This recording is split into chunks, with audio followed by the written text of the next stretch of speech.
ಯಾರು ರಿಸೀವ್ ಮಾಡ್ಕೊಂಡಿದ್ದಾರೆ? ಬ್ಯಾಂಕಿಗೆ ಮೇಲ್ ಹಾಕಿದ್ವಿ ಸರ್. ನೀವು ಫ್ರೀಸ್ ಮಾಡ್ಬೇಕಾದ್ರೆ ಫಾಲೋ ಅಪ್ ಮಾಡಿ ಫ್ರೀಸ್ ಮಾಡ್ತಿರಲ್ಲ, ಅದನ್ನ ಡಿಫ್ರೀಸ್ ಮಾಡ್ಬೇಕಾದ್ರೆ ಫಾಲೋ ಅಪ್ ಮಾಡಕ್ ಆಗಲ್ವಾ? ಕೋರ್ಟ್ ಆರ್ಡರ್ ಇದೆ ಅಂತ. ಡಿಪ್ರೀಸ್ ಆಗಿದೆ ಸ್ವಾಮಿ. ಆಗಿದ್ಯಾ?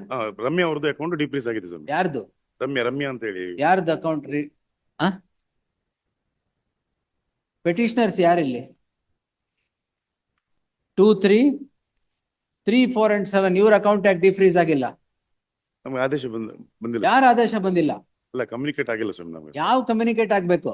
ಇಲ್ಲಿ ಯಾರು ಪೆಟಿಷನರ್ ಇದ್ದಾರೆ ಅವ್ರದ್ದು ಅಕೌಂಟ್ ಡಿಫ್ರೀಸ್ ಮಾಡಕ್ ಹೇಳಿದ್ ನಾನು. Don't try to act smart. We have communicated on 12/12/24. Petitioner 3 Shankaregowda, Abhilash, Ravishankar,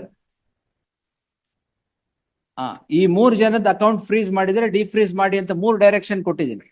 26/11/2024 first order ಆಯ್ತಾ? ಆಮೇಲೆ ನೀವು ಕಮ್ಯುನಿಕೇಟ್ ಮಾಡಿಲ್ವಾ ಅವ್ರಿಗೆ? ಪ್ರವೀಣ್, ಇವಾಗ ನೀವು ಕಮ್ಯುನಿಕೇಟ್ ಮಾಡಿಲ್ವಾ? ಆಮೇಲೆ ಮತ್ತೆ 12/12, ಆಮೇಲೆ 30/1/2025 3 ಸರಿ ಮಾಡಿದ್ರು. ಮಾಡದೇ ಇದ್ದಕ್ಕೆ ನಿಮ್ಗೆ ಬರಕ್ ಹೇಳಿದೆ. 31ಕ್ಕೆ ಮಾಡಿದ್ದಕ್ಕೆ ಕೋಟಿ ಏನ್ ಮಾಡಿದ್ದೀರಾ ಈಗ?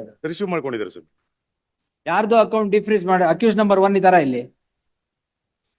ಡಿಫ್ರೀಸ್ ಯಾರ್ದು ಹೇಳಿದ್ ನಾನು? 31ಕ್ಕೆ ಒಂದು ಆದೇಶ ಬಂದಿದೆ ಸರ್. ಹೌದು, 31ಕ್ಕೆ ಯಾರು ಪೆಟಿಷನರ್ ಯಾರಿದ್ರೆ ಅವ್ರದ್ದು.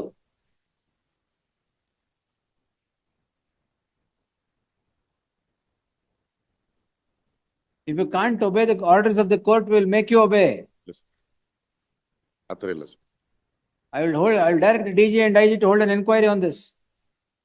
There are 3 directions issued and you don't do it, and you do somebody else's defreezing. Communication ಆಗಿಲ್ಲ sir, promise.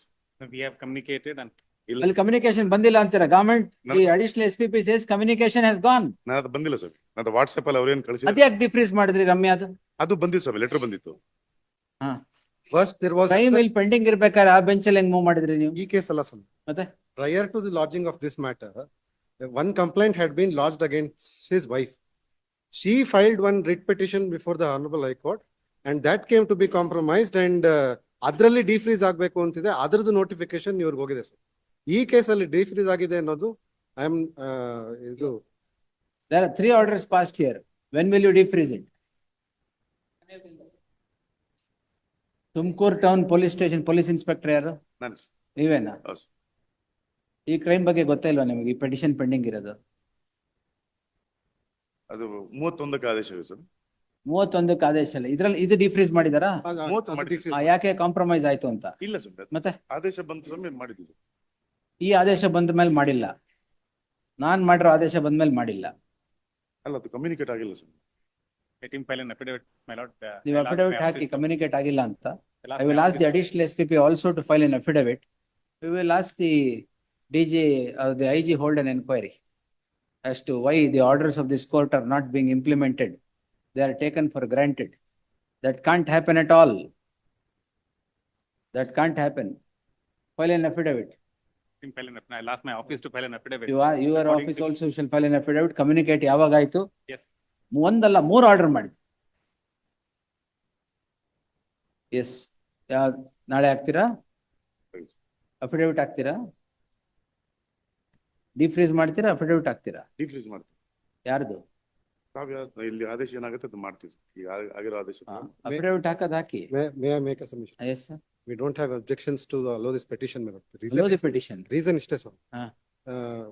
Although there is enough materials, my lord, the case which has been constructed by the prosecution, even if we prosecute, it is going to be an exercise in futility. Reason is, my lord, on the same offense, 2 FIRs have been lodged, my lord. In all fairness, I am submitting. So therefore, my lords, because our connected matter wife to them already we have noted to this court, even this petition may be allowed. That we will see. Yes. ಯಾಕೆ allow ಮಾಡೋದು ಬೇಡವಾ? Allow ಮಾಡೋದು ಬೇಡವಾ? ಅಂದ್ರೆ you want the way to be allowed to be, ಅದೇ ಬೇರೆ ರೀತಿ ಇದೆಯಾ? ಬೇರೆಯವ್ರು ಯಾಕೆ ಬೇಕು? You have a problem with your wife. ಅದಕ್ಕೆ right now that is the reason why I submitted before this court, that I don't have objection to allow this petition. Now, how do you compensate for all the agony that they have undergone? My lord, it's not that they have they have suffered, my lord, because of the reason that the prosecution has not constructed this case properly, that the case cannot stand, my lord. That's all right. Now, We'll do that. So The, easy to hold an this inquiry court, at that time. by an order dated so and so, had directed the investigating officer to be present before the court in the wake of the fact that despite 3 orders passed by this court, the investigating officer had refused to direct defreezement of the account of the petitioners, which had been frozen pursuant to the crime being registered. The investigating officer puts up his defense that the order passed by this court was not communicated to him.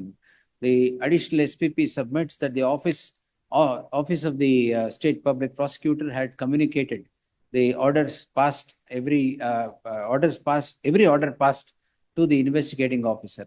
Therefore, the investigating officer shall file his affidavit with regard to non-communication of the orders and the office of the SPP with communication of the orders by the next date. ಈಗ ಯಾವಾಗ ಡಿಫ್ರೀಸ್ ಮಾಡ್ತೀರಾ? ಇವತ್ತೇ ಮಾಡಿಸಿ. ಇವತ್ತೇ ಮಾಡಿಸ್ತೀರಾ? ಹೌದು. ಆಗ್ಬೋದಲ್ಲ ಅದು? ಇಲ್ಲಿವರೆಗೂ ಯಾಕಾಗಿಲ್ಲ? ನಿಜವಾಗ್ಲೂ ಇಲ್ಲ ಸರ್. ಹ್ಮ್. ಇಲ್ಲ ಸರ್, ಮಾತ್ರ ಏನು ನಮ್ಮ ಕಡೆಯಿಂದ ಯಾವುದೇ ಕೋರ್ಟ್ ಆದೇಶಗಳನ್ನು ಉಲ್ಲಂಘಿಸುವಷ್ಟು ತಪ್ಪಾಗಿಲ್ಲ ಸರ್. ತಪ್ಪು ಮಾಡಿಲ್ಲ ಸರ್. ಎಸ್, ಅಫಿಡವಿಟ್ ಹಾಕಿ ಒಂದು ಡಿಫ್ರೀಸ್ ನಾಳೆ ಮಧ್ಯಾಹ್ನದೊಳಗೆ ಡಿಫ್ರೀಸ್ ಆಗಿರ್ಬೇಕು. ಆಗ್ಲಿ ಸರ್, ಆಗ್ಲಿ ಸರ್, ಎಸ್, ಆಗಿ ಅಡಿಷನಲ್ SPP ಕಮ್ಯುನಿಕೇಟ್ ಮಾಡಬೇಕು. ಆಗ್ಲಿ ಸರ್. ಏನು ಡಿಫ್ರೀಸ್ ಮಾಡಿದ್ದೀನಿ ಅಂತ. ಹೌದು sir. Then your affidavit should be here that you have not received the orders and not communicated the orders. ಹೌದು sir. Then we will see what is to be done. ಹೌದು sir. ಗೊತ್ತಾಯ್ತಾ? Yes. Don't disobey the orders of the court. If I unleash the coercive arm of law, your service record will go then. Yes.